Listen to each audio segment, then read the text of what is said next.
From the nation's capital, Eye on Washington with Marilee Joyce. A weekly discussion about the federal issues most important to Nevada. And now, from Washington, D.C., here's Marilee Joyce.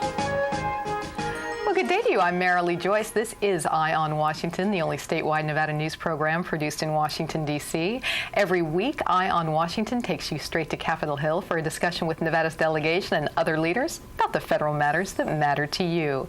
Today's topic, are we looking at a double-dip housing recession? We'll tell you about a new report that's not encouraging for Nevada, and we'll find out my guest's ideas for how the federal government can help strengthen the housing market, as well as idea for help for those of you still facing unemployment.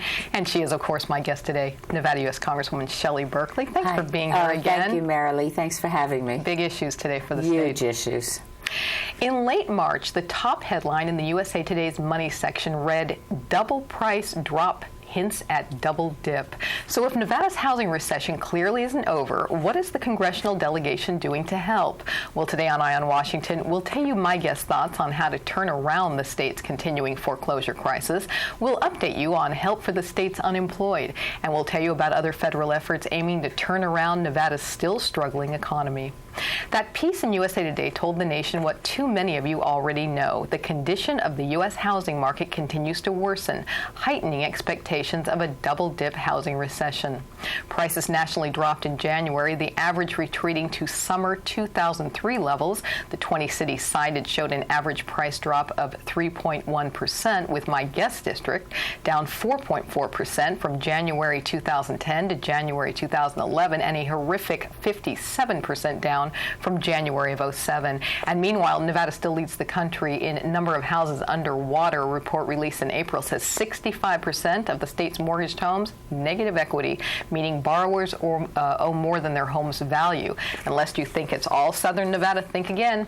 While Vegas leads with 69% of borrowers underwater, no picnic in Reno sparks either. 56% face that same grim news. And you know, we hear about how many money markets are hurting around the country, but Nevada's in its own world of hurt, isn't it, Congresswoman? We are dramatically worse than the rest of the country. There's a number of reasons for that, but the reality is if you've lost your job and you're losing your home, statistics from other areas doesn't matter. Sure. It's you that you're concerned about, and understandably so.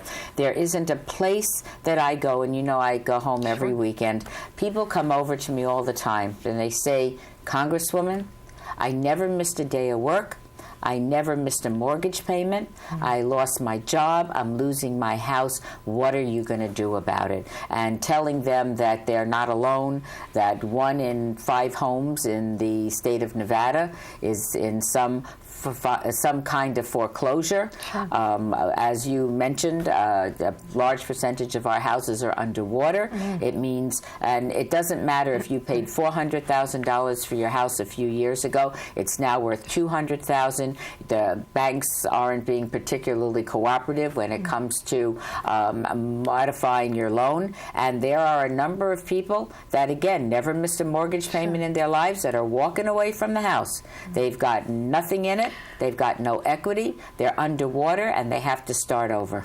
You know, we're going to get to some of your specific efforts that you've been doing, not just this year, of course, but over the last couple of years. But I want to ask you this first. What, in your view, is the federal role regarding housing help? Well, look, when you represent an area and a state that has been as hard hit as Nevada, you turn to your federal officials, and that's what the people of the state of Nevada are doing, for solutions to their problems. Nobody wants a handout. What they want is a helping hand. So I think the federal government has an obligation to make sure that we provide every tool possible for people to stay in their homes. If they can qualify for a mortgage modification, then they should be able to get one. The federal government, and I've done press releases and press conferences on this, we are eligible for the hardest hit funds. There are a lot of things that go into that, and I know we're going to discuss that later, but the reality is our federal government has an obligation and a responsibility to make sure that hardworking, middle-income families get to stay in their houses. Whatever happened to that other, that big FHA effort, that Home Affordable Modification Program? It proposed lenders were to forgive it at least 10% of mortgage debt in exchange for avoiding foreclosure, but it really wasn't going that well. And I know you actually joined House Republicans to vote in ending it. What happened? Because the program stinks. I mean, I don't know how the lenders weren't into it because it really didn't do much for them. Isn't that kind of look? You didn't want the federal government mandating. So you made the federal government, we passed legislation, one piece of legislation after another, to help people stay in their homes. So you made voluntary programs available. The only thing is if Freddie Mac and Fannie Mae and the mortgage lenders, the bankers, don't work with their mortgagees, they're not going. The program can't work. And we've had a dickens of a time getting the lenders to, belly up to the bar and negotiate in good faith and allow people that are holding mortgages that they simply cannot pay back to modify their mortgages. And to tell you the truth, and this is something that baffles me as an elected official and as a Nevadan, doesn't it seem that it would be better for everybody, including the lenders, if they would help lower the monthly mortgage payment? If somebody's in a home and they can't, one of the husband or the wife is no longer has a job, they've been laid off, so they can't afford $2,000 a month mortgage payment. They can afford $1,500. So they go over to the lender and they say, we can afford to do this. Then the lender tells them, we won't even look at you until you go into foreclosure. These are people that never missed a monthly mortgage payment. So they follow the rules, they go into foreclosure, and then the banks refuse to modify the loans. And oftentimes these homes are sold in a short sale right from under the home owner who thinks they're in the process of negotiating in good faith. It's a very, very difficult time and a very, very harsh reality that we're dealing with. It sure is. And speaking of harsh realities, when Eye on Washington returns, we're going to talk about those of you hit with the very hard double whammy of losing your home and losing your job and what our Congresswoman's trying to do to help you. It's right after this. You're watching Eye on Washington with Marilee Joyce, brought to you by the Southern Nevada Water Authority, the National Mining Association, the Frias Companies, Caesars Entertainment, NV Energy, the Las Vegas Convention and Visitors Authority, Western Lithium Corporation, and Skyline Restaurant and Casino. Sunrise, the Mojave Desert. Just another day in Southern Nevada? Think again, pal. Millions of concerned citizens are throwing in to conserve water. Yes, from the welcoming hills of Boulder City to the friendly streets of Spring Valley, everyone's playing their part. Way to go, Joe. It's a desert out there. Be water smart. Go to snwa.com. You already watch Eye on Washington with Marilee Joyce, Nevada's only statewide program produced in Washington, D.C. But for even more news from Capitol Hill that affects you, your family, and your business, you need to read Nevada's Washington Watch, our online newsletter. In-depth reporting on federal efforts that impact you. Our exclusive Inside the Beltway column, putting a microscope on Nevada's congressional delegation. Guest editorials about what Nevada needs from the Hill. Nevada's Washington Watch, your watch on Washington. Subscribe today at nevadaswashingtonwatch.com. Heads we go, tails we stay. A coin flip. That's how it all began for what is now Nevada's largest transportation provider. Charlie Frias, with a can-do spirit and support of his loving wife Phyllis, bought ABC Union Cab in 1966. They then parlayed 5 cabs into a fleet of nearly 1,000. And today, Frias has over 2,000 employees and was recently voted Las Vegas's best company to work for. Frias, safe, reliable, simply the best. America's minerals have made us a nation of self-reliant dreamers, shaping our world and the endless ways we enjoy it. But red tape often forces us to import more than half the minerals we depend on. Minerals we already have. We don't import our dreams. Shouldn't that go for our minerals, too? The National Mining Association. Learn more at nma.org. And welcome back to Eye on Washington, our discussion on efforts on Capitol Hill to help Nevadans dealing with the state's still lousy economy. And my guest today is Nevada U.S. Congresswoman Shelley Berkley.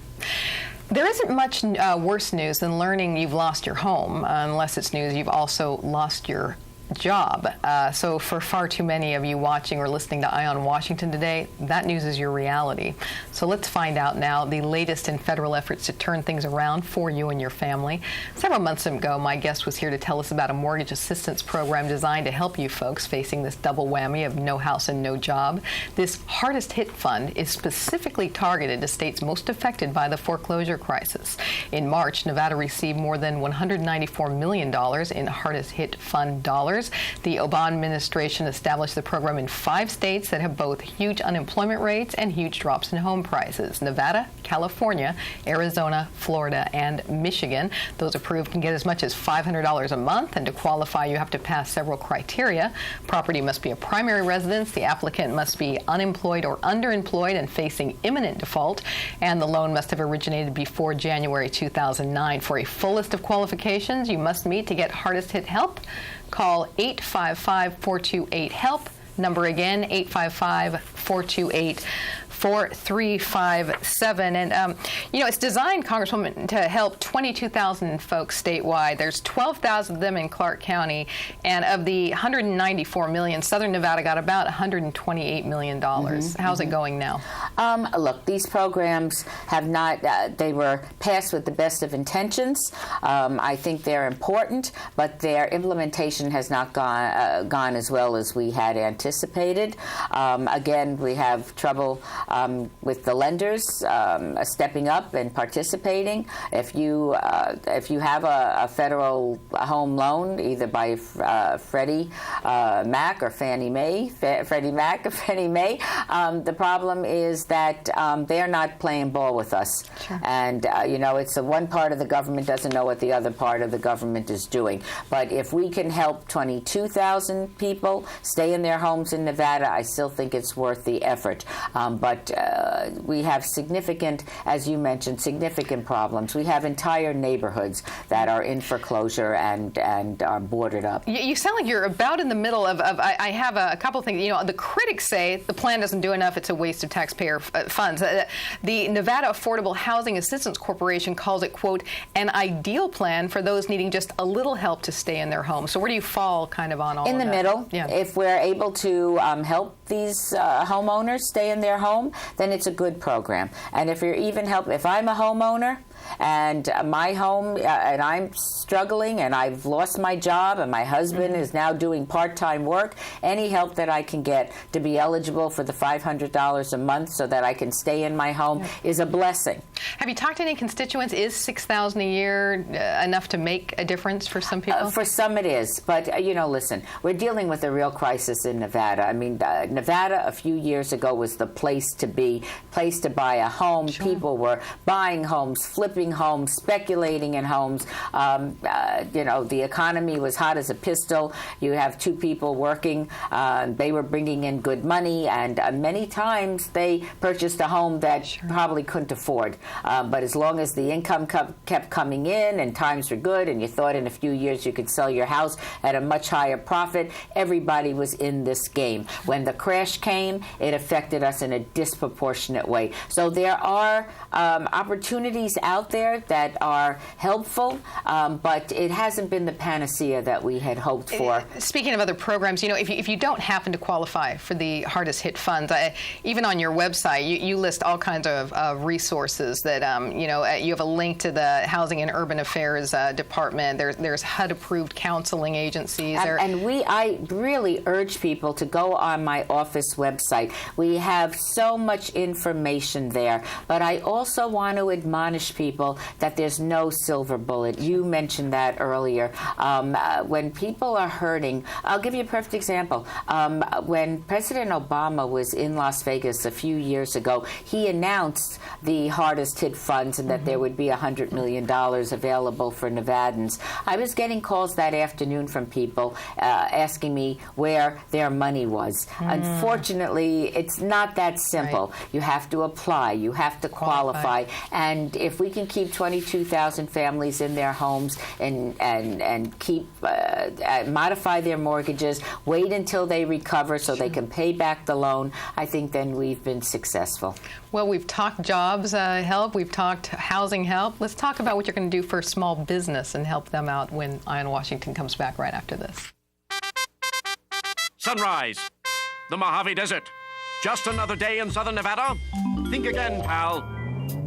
Millions of concerned citizens are throwing in to conserve water. Guests from those hipsters in Henderson to those frolicking families around Lone Mountain, everyone's playing their part. Nice frolicking. It's a desert out there. Be water smart. Go to snwa.com.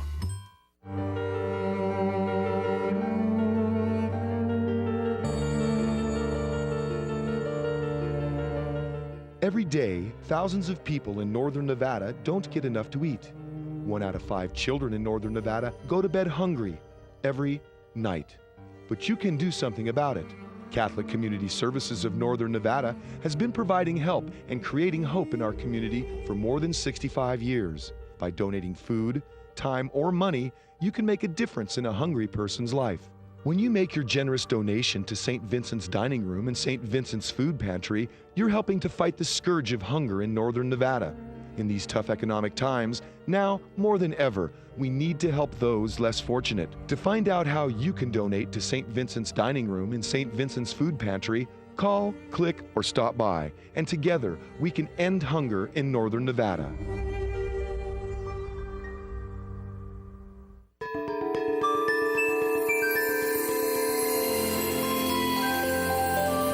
How will new energy technology make our lives better?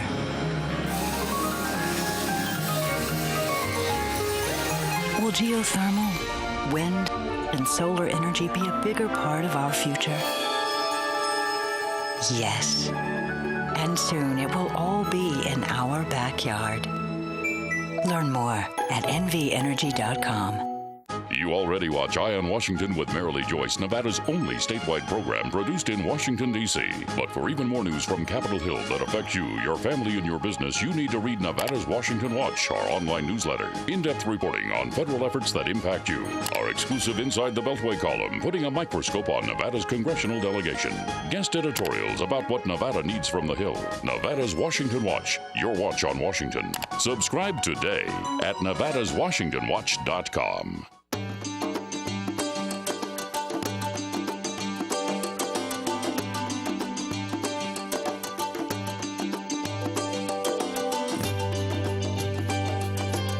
Thanks to an ongoing commitment by America's mining companies, more than 2 million acres already have been reclaimed. To learn more about reclamation or other aspects of mining, visit nma.org, the National Mining Association. And welcome back to Eye on Washington, our discussion of one Nevada leader's work to help turn about Nevada's rough economic situation. We've been visiting with her, of course, Nevada U.S. Congresswoman Shelley Berkley. When you're tops in the nation for unemployment and foreclosures, it's a good bet you're at or near the bottom of investment in small businesses. And my guest, well, she's trying to change that. In March, the Congresswoman partnered with California U.S. Congressman Devin Nunes on a bill that encourages private investments in distressed commercial property. The idea behind their Community Recovery and Enhancement Act is to increase investment in small businesses by providing new sources of capital to businesses hurting in this downturn. Here's how it would work. The bill would attract new capital for existing real estate projects by providing a tax incentive in the form of immediate depreciation on qualifying investments. At least 80% of an investment must be used to lower commercial mortgage debt secured by commercial property. Remaining funds may be spent on improvements like better energy efficiency, for one example. The investor negotiates a share of ownership in the business and is allowed a 50% bonus depreciation deduction. The hope? To present an attractive incentive for new investments in shopping centers, office buildings, malls, and other commercial real estate. And you've said, Congresswoman, your goal here is to incentivize investors, so they'll want to help, commercial property owner avoid foreclosure, avoid having to raise rates when that they would charge their commercial tenants, correct? Oh, absolutely.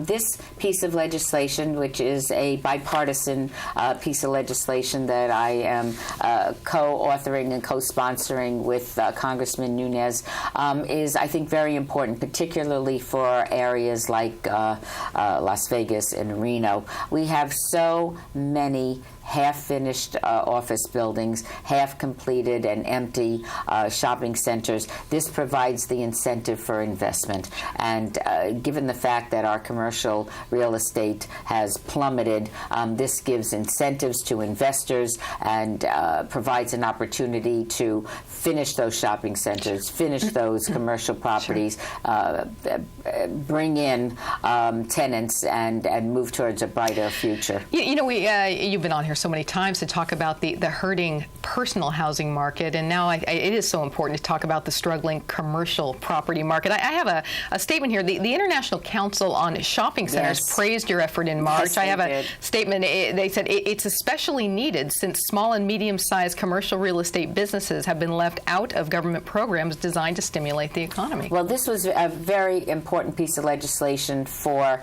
a very important segment of our investment community that have been left out in the cold and have been particularly hard hit in areas like Reno and Las Vegas. So we're going to do everything we can to help the small businesses, help commercial developers, help investors to put in their resources, get tax incentives to do that, and hopefully move us towards a recovery. I want to give you a chance to emphasize something. In a time when so many people are yelling at the government right now about overspending, government waste, etc., let's emphasize again, this is not direct government involvement. Exactly. This is private money being used for private business investments. Yes, and that's very important to make Nobody's that going to be taxed for this one. Yeah, no taxing, no nothing. What it is it's helping get our economy kick-started in a segment that wasn't covered in earlier pieces of legislation that we have worked on. There's no tax dollars going into this, but it is good incentives so that investors can invest and tenants can stay in their buildings. Sure. It's very important. And of course, your area is Nevada, but I'm sure there are many. If this passes, it's going to help. This is a nationwide effort, obviously. It's a federal program, and there's a lot of areas with sagging commercial real estate markets. Look, even it's been a disaster across the United States, particularly for our state. But anything we do to incentivize the investments in commercial properties is going to help not only the rest of the country, but would be particularly important in the state of Nevada. Well, and one more thing we should emphasize, and it should go without saying, and I hate it when I say that because everyone at home is probably going, then why are you saying it? But as you breathe life back into commercial real estate, you're freeing up small business owners' monies they might have spent. Now they can hire people. Now we have jobs. You just hit the nail on the head, and I wish I would have said it before you. The reality is we got to get people back to work. You get people back to work, you get them jobs, and the rest is going to take care of itself. You don't have a job and you're losing your home, you're in a world of hurt. And it creates a lot of societal problems that we don't need right now. This is a good piece of legislation. There's others, and I'm going to continue to do everything I can to help our economy. The number 1, 2, and 3 issues in the state of Nevada: jobs, jobs, jobs. And the small businesses can't hire. They can't hire if they don't have a place to do business. Right. So you keep them in their businesses, you take care of the commercial property. The small business people hire employees to run their businesses, to work in their businesses, and there's a recovery around the corner. I'm sure you're hearing that a lot from Nevada small business owners. Please make things easier on the Hill. Make it easier to run a small business. Oh, correct? Absolutely. Of course. Taxes and everything that's a else. very, very tax incentives, tax credits, keep businesses going, keep people back to work. People don't realize how, because, we have the large hotels. The reality is most hires come from small businesses, and Nevada's no different. Okay, we're going to be right back with our mailbag segment, and that's right after this. Sunrise, the Mojave Desert. Just another day in southern Nevada? Think again, pal. Millions of concerned citizens are throwing in to conserve water. Yes, from the sunny folks at Sunrise Mountain to our pals out in Red Rock. Everyone's playing their part. Saving water is fun? I'll say, it's a desert out there. Be water smart. Go to snwa.com. All of us at Caesars Entertainment have something we want to say. Play responsibly. Play responsibly. We don't want you to gamble if you've had too much to drink. You shouldn't gamble if you're lonely or depressed. And if you're under 21, you're not allowed to play. No, no, no. No matter which of our casinos you come to, our message is always the same. Play responsibly. Play responsibly. Play responsibly. We know you're coming to our casinos to have a good time, and we always want you to leave feeling like you did. Built on a fleet of just 5 cabs bought in 1966 by founder Charlie Frias, Frias Transportation is now Nevada's largest transportation provider. Today, Frias has a fleet of nearly 1,000 vehicles and more than 2,000 employees. As an industry and community leader, Frias continues to create the future of transportation technology and management and actively supports the community, continuing the legacy of quality service in the Las Vegas Valley. Simply the best.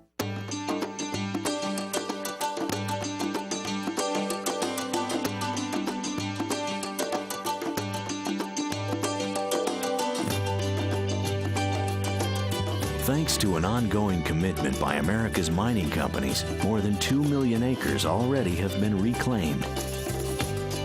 To learn more about reclamation or other aspects of mining, visit nma.org, the National Mining Association. Sunrise, the Mojave Desert. Just another day in southern Nevada? Think again, pal. Millions of concerned citizens are throwing in to conserve water. Yes, from those hipsters in Henderson to those frolicking families around Lone Mountain, everyone's playing their part. Nice frolicking. It's a desert out there. Be water smart. Go to snwa.com. And we are back with our closing segment of Eye on Washington. It is our mailbag segment. In this segment, we tell you about an issue that the Congressional Mailbag page of Joyce Communication website has been getting a lot of correspondence about. We read one of your letters on the air. We invite our guests to respond to you right here. And Congresswoman, you've been hearing a lot about some entitlement programs. And I have a letter here from Janet B. of Henderson. She says, Dear Congresswoman Berkley, with all the recent battles and the projection that those are only going to get worse in coming years, what's being done to develop a long-term plan for things like Medicare and Social Security that'll allow Americans to finally breathe easier and know that the government's headed in a direction that'll last longer than 12 months? What do you say to Janet? Well, thank you for the letter first. Look, our current deficits are obviously unsustainable, but it's where you're going to cut and what you're going to do to invest in your future. Now, Medicare is a very important program for older Americans 65 years and above so that they can continue to get health care with the doctor that they trust and they know. I am a believer and supporter of the Medicare system. We need to tweak it. We need to fix it. We don't need to end it, and we don't need to voucher it. As far as Social Security is concerned, to me, that is a covenant that older Americans have with their government. We need to provide and make sure that we protect Social Security for generations to come. So Janet B. can count on you. Absolutely. Thanks for being here today. You can send one of your letters to Nevada senators or House members. Go to our website, joycecommunications.com, and check out the more federal issues. While you're there, those issues that impact Nevada. Thanks for joining us today on Eye on Washington. I'm Marilee Joyce in Washington. Good day.